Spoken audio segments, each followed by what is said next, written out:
সকাল হয়ে গেল।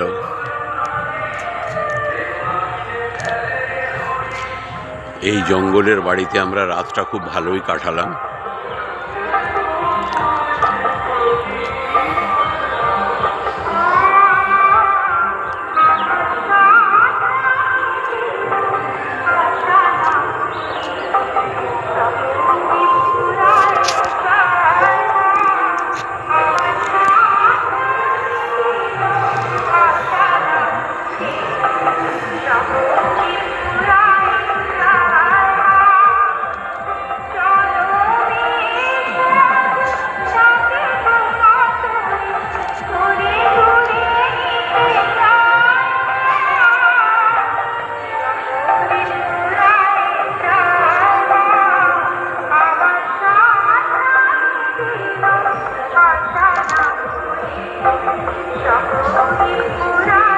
এখনো বাড়িটা কমপ্লিট হয়নি, হয়ে যাওয়ার পর থাকার সুব্যবস্থা হবে।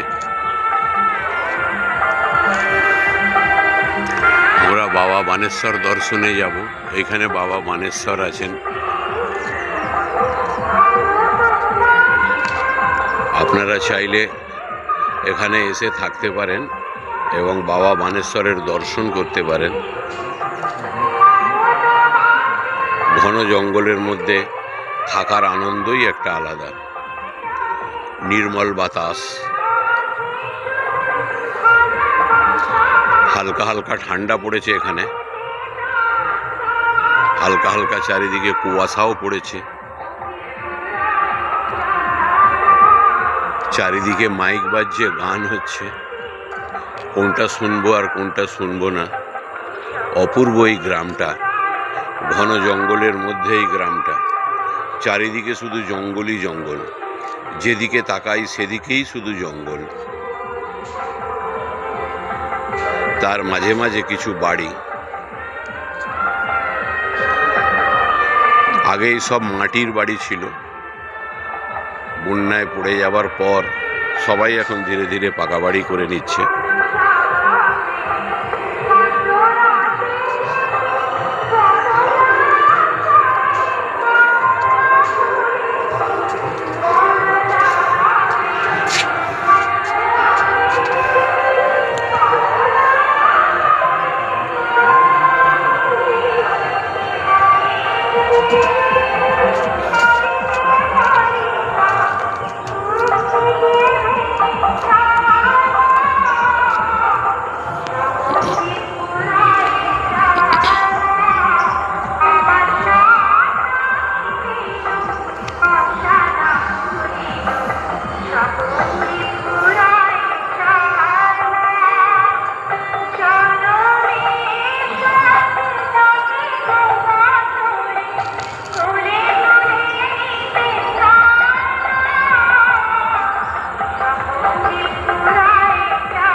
জয় মা।